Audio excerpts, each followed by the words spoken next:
આજે આપણે દાળ ભાત, રસ રોટલી કે પછી કઢી ભાત સાથે પણ ખાવાની મજા પડે એવું એકદમ ટેસ્ટી એવું ભરેલા ભીંડાનું શાક બનાવવાના છીએ.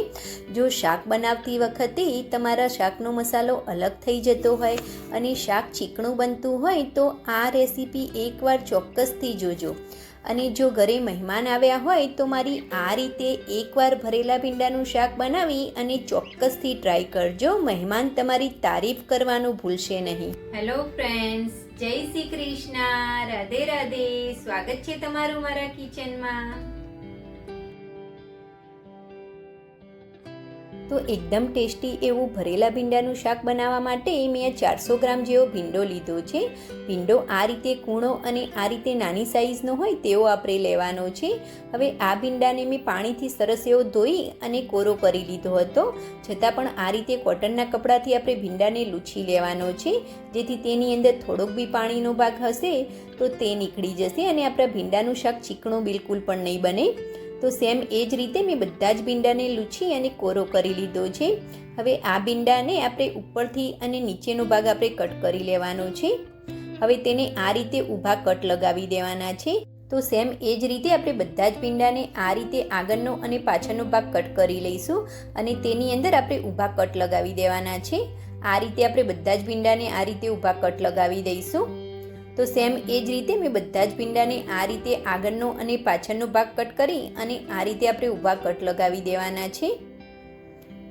તો સેમ એ જ રીતે મેં બધા જ ભીંડાને કટ લગાવી અને તૈયાર કરી લીધા છે. હવે આ ભીંડાની અંદર ભરવા માટે આપણે એકદમ ટેસ્ટી એવો મસાલો બનાવવાનો છે. તો તેની માટે મેં એક પેનની અંદર અડધી વાટકી જેવા સિંગદાણા લીધા છે. સિંગદાણાને આપણે થોડાક શેકી લેવાના છે, વધુ પડતો આપણે નથી શેકવાના. સિંગદાણા આપણા થોડાક શેકાય એટલે તેની અંદર સિંગદાણાથી અડધા તેની અંદર તલ ઉમેરવાના છે. તલને પણ આપણે માત્ર 1 થી 2 મિનિટ માટે થોડાક શેકી લેવાના છે. હવે બંને વસ્તુને આપણે એક બીજા વાસણની અંદર નીકાળી લઈશું. હવે સેમ પેનની અંદર આપણે 2 મોટા ચમચા ભરીને ચણાનો લોટ લેવાનો છે. ગેસની ફ્લેમને આપણે એકદમ સ્લો કરી દઈશું અને સ્લો ગેસની ફ્લેમ ઉપર ચણાના લોટને આપણે થોડોક શેકી લેવાનો છે. આ રીતે લોટને શેકીને આપણે મસાલો બનાવીશું તો આપણો મસાલો બિલકુલ પણ ચીકણો નહીં બને. તો આ રીતે આપણે 2 થી 3 મિનિટ માટે લોટને સ્લો ગેસની ફ્લેમ ઉપર શેકી લેવાનો છે. ચણાના લોટને આપણે થોડીક વાર માટે ઠંડો થવા માટે રાખી દઈશું.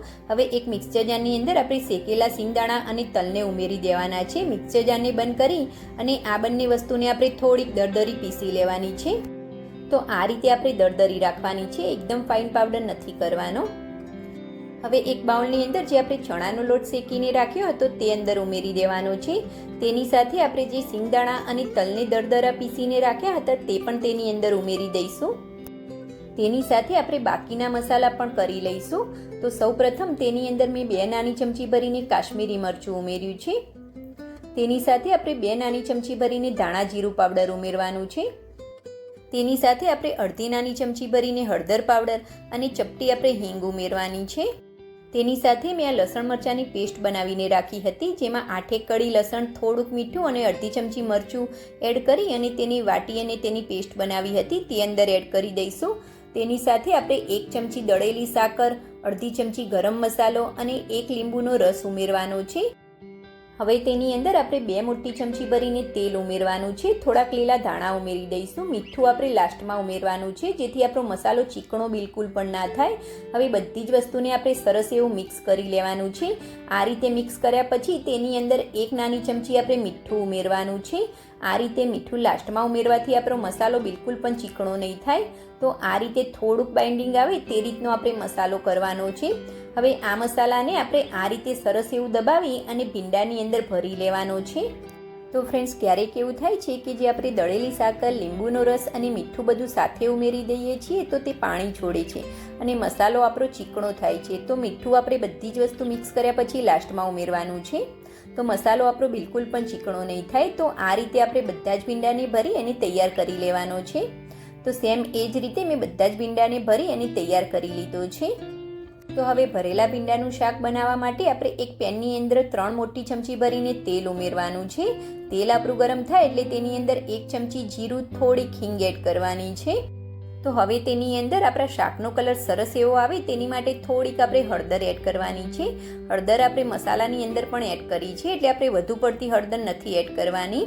તો હવે તેની અંદર જે આપણે ભીંડો ભરીને રાખ્યો હતો તે બધો જ તેની અંદર આપણે ઉમેરી દેવાનો છે.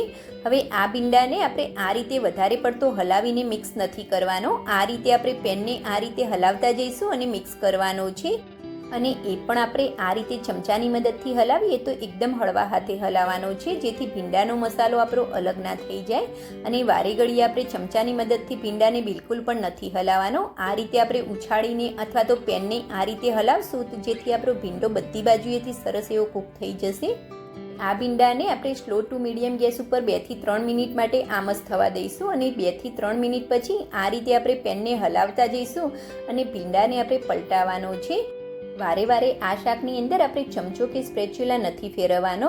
તો સેમ એ જ રીતે 2-2 મિનિટે આપણે આ રીતે પેનને હલાવતા જઈશું અને ભીંડાને આપણે પલટાવવાનો છે, જેથી ભીંડો આપણે બધી બાજુએથી સરસ એવો કૂક થઈ જશે અને તેનો મસાલો પણ અલગ નહીં થાય.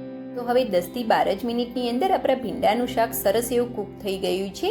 મેં તેને 2-2 મિનિટે આ રીતે 6 થી 7 વખત તેને હલાવી અને પલટાવ્યું હતું, જેથી બધી જ બાજુએથી આપણો ભીંડો સરસ એવો કૂક થઈ ગયો છે. તો આપણું સરસ મજાનું એવા ભરેલા ભીંડાનું શાક બનીને તૈયાર છે. તો ફ્રેન્ડ્સ, એકદમ ટેસ્ટી મસાલા સાથે બનતા આ ભરેલા ભીંડાના શાકની રેસીપી તમને ગમી હોય અને મારી આ વિડીયો તમે યુટ્યુબમાંથી જોતા હોય તો મારી ચેનલને સબસ્ક્રાઈબ અને ફેસબુકમાંથી જોતા હોય તો ફોલો ચોક્કસથી કરી લેજો ફ્રેન્ડ્સ. જય શ્રી કૃષ્ણ.